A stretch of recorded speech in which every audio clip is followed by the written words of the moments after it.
Leo，今日要介紹嘅單位係位於火炭站旁邊嘅旭和苑，一個中高層459尺兩房連儲物室嘅單位。我哋一打開大門會先見到浴室同埋廚房，而左手邊就係單位嘅客飯廳，而右手邊就係儲物室，採用摺門嘅設計。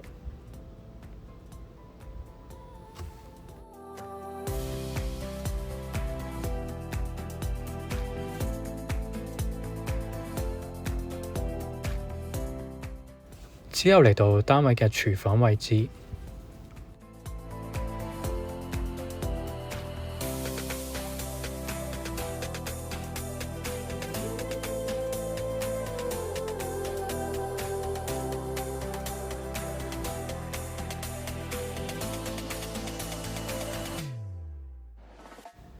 浴室就採用咗企缸設計，有窗係一個名次。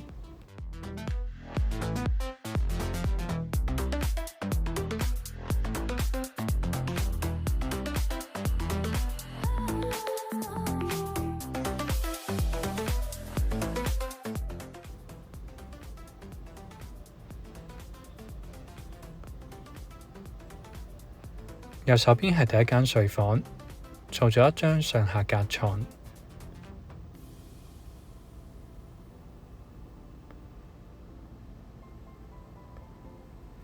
客廳外望可以望到山景。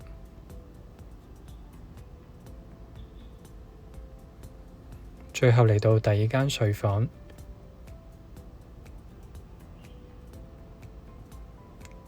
做咗一組到頂嘅衣櫃。